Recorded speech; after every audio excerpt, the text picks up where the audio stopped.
This remains one of my favorite subjects that I have explored before. Stories of new houses, where people who have just moved and discover something, or perhaps someone, that should not be there. But before diving into those, I want to thank DraftKings for sponsoring this video. DraftKings is an online real money casino where you can play whenever and wherever it is legally permitted. You can choose from over 300 real money games, including slots, blackjack, roulette, and live dealer options, with new real money games added regularly. DraftKings Casino is changing the game with innovative ways to play. It is safe, secure, and reliable. If it's not yet available in your state, you can check out the DraftKings Daily Fantasy app for a chance to win cash prizes all season long. Head to the DraftKings Casino app right now and sign up using promo code Mr. Nightmare. When you play just $10, you will instantly receive $100 in casino credits. This occurred a few years ago, but it still leaves me with an uneasy feeling whenever I recall it. The only reason I'm sharing it now is because enough time has passed since it happened, and I feel there is no risk in putting it online. At the time, my wife and I had just relocated from the city to the suburbs. We had just welcomed our third child, and with the baby gear, toys, and general disorder, our apartment felt far too small. We found a pleasant house in a quiet, safe neighborhood, described by the neighbors as the kind of place where you could leave your doors unlocked. The house itself wasn't huge, but it was certainly an upgrade from the cramped space we had lived in before. One feature that caught my wife's attention was the backyard. It had a lovely, slightly overgrown garden with a few old statues scattered about. They were weathered and a bit eerie, like something from Game of Thrones. It might sound odd, but my wife and I loved it, saying it gave the yard character. I was fairly indifferent, so I left everything as it was, statues included, figuring it meant less work for me, something I'd never complain about. A few days after moving in, I was looking out the window at the yard when I noticed something strange. One of the statues, an angel I believe, was facing away from the house. All the others faced toward us, so it looked off. I could have sworn they all originally faced the same direction, but I wasn't certain, so I dismissed it, assuming my memory was faulty. The next morning, I looked out again and saw that another statue had turned around, also facing away. This time, I knew something was wrong. I had never been more sure of anything. I asked my wife about it, but she shrugged it off, saying she hadn't noticed anything. I wondered if it was my son, Jimmy, who was a little prankster back then, but when I asked him, he just looked at me like I was crazy. I doubted he'd do something like that anyway. I knew something was going on, but I couldn't prove it, and not wanting to make a big deal, I tried to ignore it. Besides, I had bigger worries. I hate to admit it, but money was very tight then, and I lived in constant fear of losing my job. A few days passed without incident, and I began to relax, but then one evening I looked out the window and my heart nearly stopped. All the statues were lined up in a row at the very edge of the property, just standing there. It was a freakish sight, straight out of a horror movie.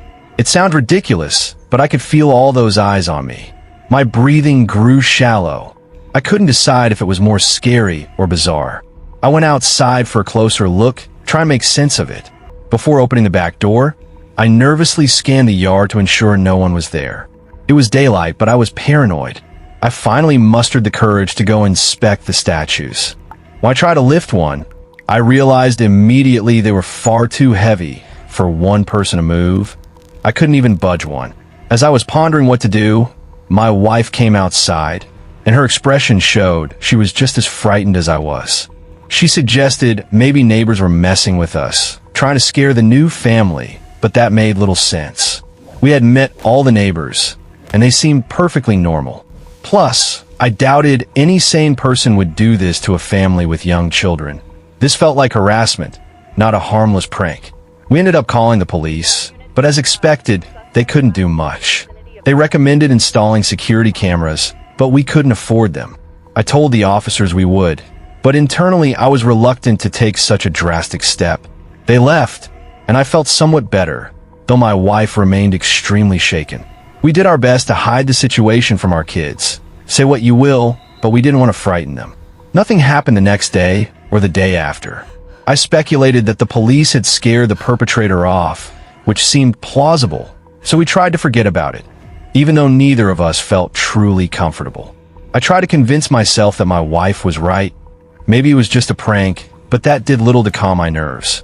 I was on edge, glancing out the window every time I passed, half expecting to see a statue out of place. I hope no one ever has to feel unsafe in their own home. A few more days passed without incident, and I began to think the nightmare was over. For the first time in a while, the house started to feel like a home. I could not have been more wrong. It was a weekend. I don't recall if it was Saturday or Sunday, but the kids were home from school. After breakfast, I went outside to play in the yard with them, and that's when I saw it. Spray painted in large black letters on the back wall of our house were the words, "Go away." I nearly dropped my son. Without thinking, I rushed the kids inside and told my wife to stay with them. I don't know what came over me.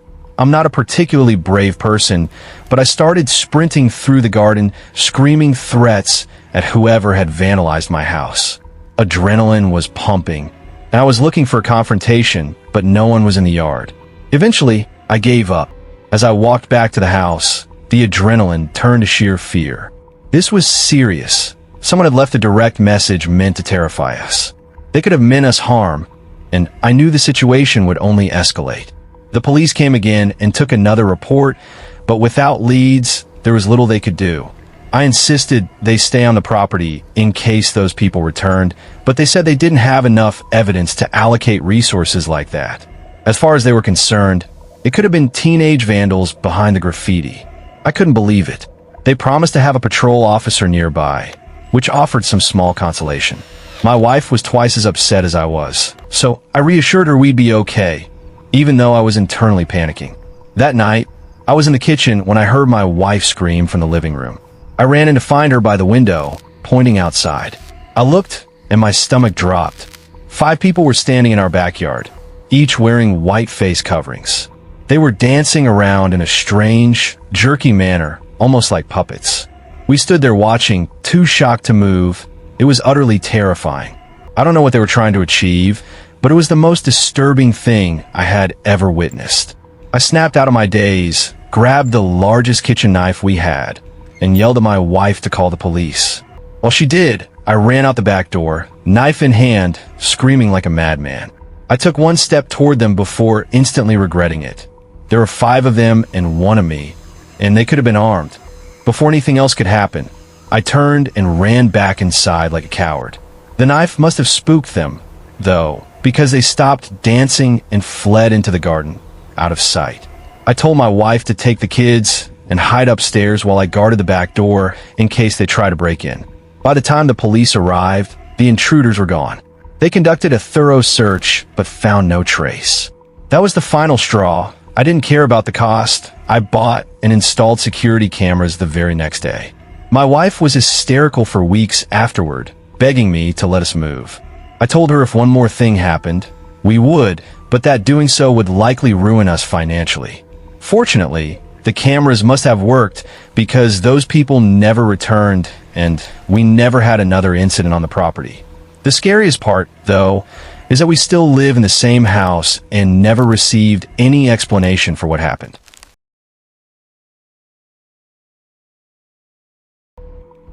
My wife Taylor and I recently moved from our old home. She didn't like being so close to her family and wanted to create some distance, so that's what we did. We don't have children, and she stopped working a while ago, so she was fairly open to my suggestions about where to relocate. Since I'm an electrician, moving around isn't a major issue for me. We eventually decided on New Mexico. We've both been rural people our entire lives, so it wasn't a drastic lifestyle shift. That was about 3 months ago. We found an incredible deal on a place way out in the country. The house is honestly bigger than we really need, especially since it's just the 2 of us and our black lab, Lola, but we figured we'd make use of the extra space and maybe even host any new friends we made. We've been settled for a few months when I started noticing something odd. The upstairs lights kept tripping the circuit breaker, while the rest of the house still had power. After this happened once or twice, I knew exactly what the problem was. I am, after all, an electrician, so this is my bread and butter. I figured it would be an easy fix, just a matter of rearranging some of the electrical load on the breaker, which was most likely downstairs. Times like those make me glad I'm the kind of guy who knows how to handle things.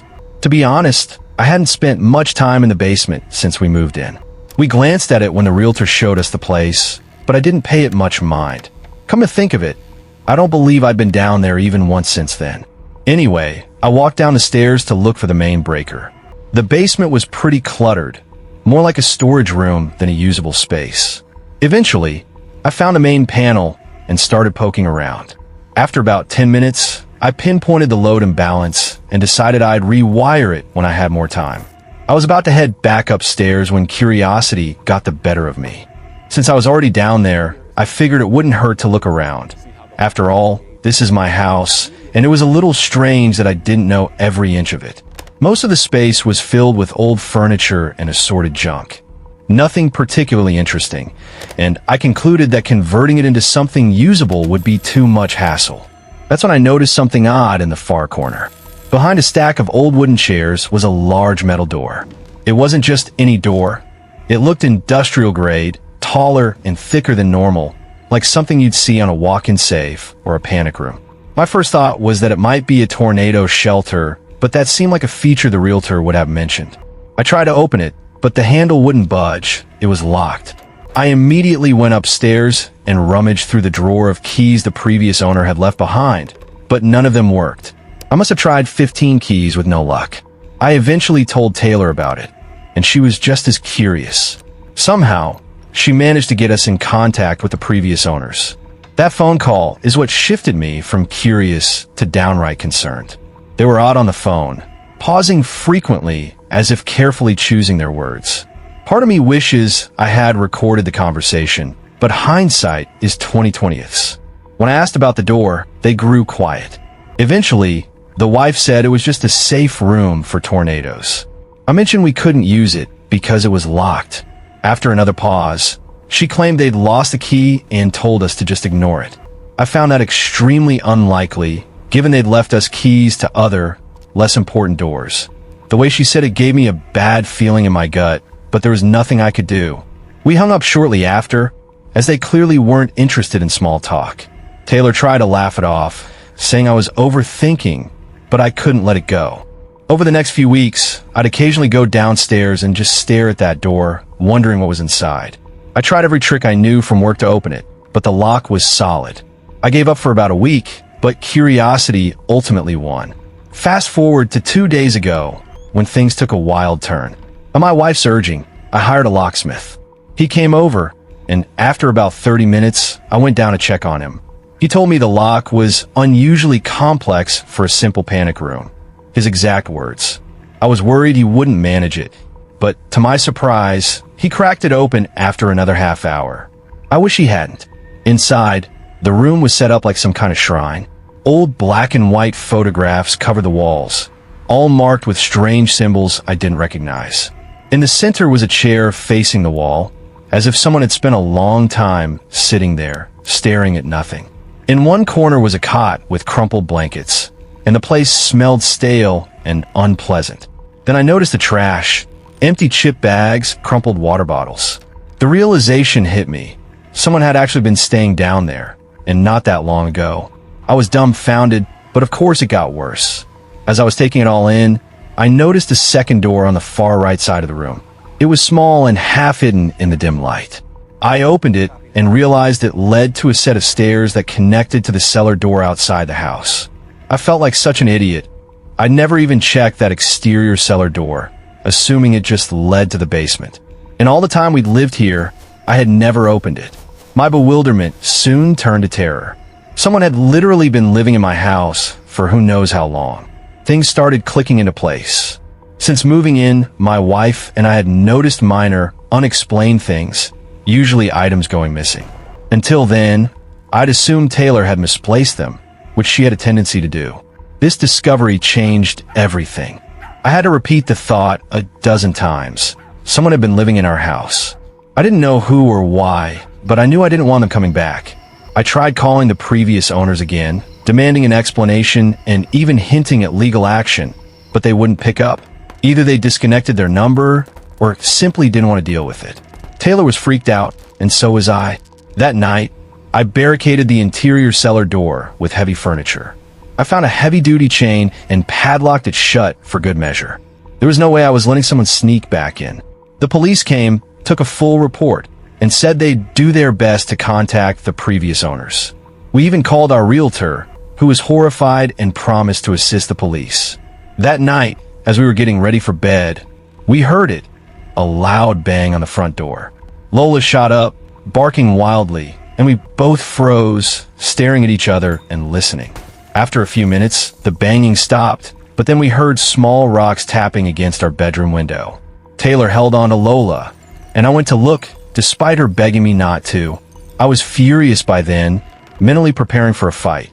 I grabbed the baseball bat from under the bed and yanked the curtains aside, but I couldn't see anything. We thought it was over. Taylor wanted me to call the police, but a part of me wanted to handle it myself. I knew the police would scare them off and call it pettiness, but I wanted whoever was out there to be caught. I told her if one more thing happened, I'd call. Then, from downstairs, I heard the sound of glass shattering. I sprinted down just in time to see two figures running away from the house. The kitchen window was completely shattered. It was then that I called the police. They showed up not long after, searched the house and basement, but found no sign of forced entry into the storm room and no one on the property.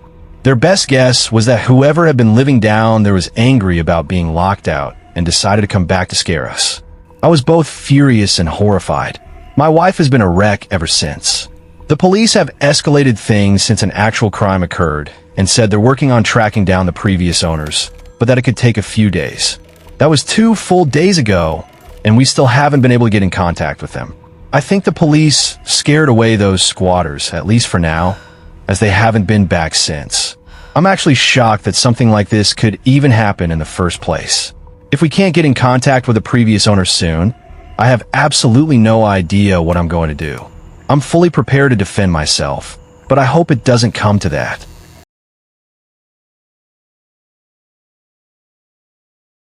When I bought my first house at 27, I was immensely proud. I'd saved for years, and even though it was a small, modest place, it was mine. Moving in, however, required some adjustment. I had lived with my parents my entire life, alongside 3 siblings and 2 dogs. That house was always loud and buzzing with activity. This new place was quiet, really quiet. That silence was honestly the hardest part of the transition. Living alone felt strange, and I wasn't sure I'd ever get used to it. Anyone who has gone from a full family home to living alone knows exactly what I mean. One feature I loved was the tiny balcony on the second floor. Don't get the wrong impression, it was barely big enough to stand on, and I couldn't even fit a chair out there, but I went out most nights after work to take a break and clear my head. I smoked pretty often but hated the smell indoors, so the balcony was perfect. It felt like a luxury not having to go outside.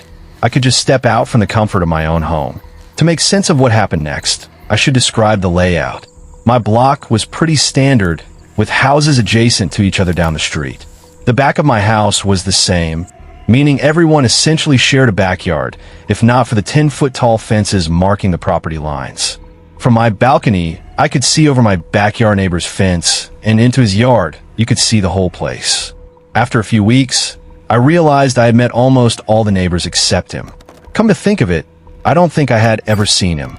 The guy never waved, never came over, and I never saw him in the yard or at a window. It was like he didn't exist. If not for the occasional bedroom light on at night, I would have assumed the place was deserted. I guess an elderly person lived there, since the grass looked uncut for years, and I never heard any sound from their yard. Curiosity eventually got the better of me, and I decided to go introduce myself one Saturday, just to put a face to the name. Walking around the block to his place, I found the house looked rough, an understatement really. It appeared completely untouched. The yard was a mess, overgrown with weeds, and the whole property seemed ignored for years. Paint was chipping, siding was scratched, and the walkway was stained. The doorbell was broken, so I knocked loudly and waited. Nothing. I felt awkward standing there and started to wonder if the place was vacant. But then I saw a slight movement behind the window shade, just a flicker like someone peeking out. That was enough for me. Someone was inside, spying, but wouldn't open the door. As I turned to leave, The door suddenly flew open, slamming against the wall as if ripped open in a violent rage. I jumped back, totally thrown off. I whipped around to find myself face to face with an elderly Asian woman standing in the doorway, staring at me. She was short, with gray hair pulled into a tight bun. Her skin was wrinkled, but strangely tense, as if she were flexing her facial muscles. Her eyes were wide, unsettlingly wide. I can't even lie, I was pretty freaked out just looking at her. There was something off, like she was on something. She didn't say a word, just stared with no expression. Eventually, I cleared my throat and introduced myself as her new neighbor. After a few seconds, she said her name was Priscilla and gave me a half smile. That was it. She didn't ask my name. She just stood there watching me. I nodded and turned away, not knowing what to say. I left feeling more unnerved than I wanted to admit. I never heard the door close behind me, but I didn't dare turn around to look. Later that night, I went out to my balcony as usual, trying to forget the strange interaction. When I glanced over the railing, there she was, that same crazy-looking lady standing dead center in her yard, looking straight up at my house. She didn't move or call out. She just stood there, staring. It was one of those moments where you question if you're actually seeing what you think you're seeing. I didn't know if I should say something, wave, or pretend I hadn't noticed. It was one of the freakiest things I'd ever seen. I went back inside and told myself she was just a little messed up in the head, that I shouldn't get worked up over a harmless old lady. But it didn't stop there. The following night, I saw her again, but this time she was moving from one window to another inside her house, watching me from each one. I pretended not to notice, though part of me felt she knew I was aware. I hoped she'd stop, but she didn't. She was still looking when I finished smoking and went inside. Out of curiosity, I peeked out my window about 20 minutes later. To my horror, she was still there, staring at my house. I called my dad, and he told me she probably had dementia or something, that she was most likely just lonely or confused. He said I should actually feel bad for her. It was kind of hard to feel bad for someone who was borderline stalking me, but my dad calmed my nerves and assured me she was harmless. A few nights passed without anything weird. I didn't see her in her yard or at her windows. I thought maybe my dad had been right and started to feel glad I hadn't done anything drastic. That is, until one morning when I found a woman's sock on my side of the fence just sitting in my yard. I stared at it, feeling a chill. This wasn't just strange behavior anymore. She'd been on my property. I didn't know what to do. I didn't want to confront her, but I was starting to feel I couldn't ignore it. I should have called the police right then, but I didn't because I didn't want to create issues with a neighbor. That night, as I was lying in bed, the doorbell started ringing, not once or twice, but at least a dozen times, one right after the other. I didn't even need to look. I knew it was her. In my tired haze, I was more annoyed than scared. I got up, threw on a shirt, and went to the door, telling myself I'd just ask her to leave me alone. I thought I'd been putting this off long enough, and it was time to deal with it. I have no idea why I wasn't scared in that moment. I still look back and cringe at how flippantly I handled the situation. I don't even want to say I was naive, but I can't think of a better word. The second I opened the door, she lunged at me. She ran at full speed with a kitchen knife in her hand, her face twisted in rage. She started screaming, yelling something about how I had taken her son from her. I barely had time to process what was happening. I grabbed her arm, managed to wrestle the knife out of her grip, and pinned her down on the floor. She was easy to overpower, but that didn't make it any less terrifying. My heart was racing and my hands were shaking as I held her there and called the police. She never stopped screaming nonsense about her son, saying she was going to kill me. At one point she tried to bite me, but I wasn't going to let go until the police arrived. It was the longest 5 minutes of my life. She never stopped screaming or squirming. When the police finally arrived, they restrained her and forced her into a cruiser. She screamed the whole time, and I could still hear her even after they shut the door. I had never been more scared in my life. The police made sure I was okay and told me she'd be sent to a psychiatric facility. I never saw her again after that. This incident still weighs pretty heavily on my mind and has definitely made me a more paranoid and cautious person. I ended up moving out not even a year later.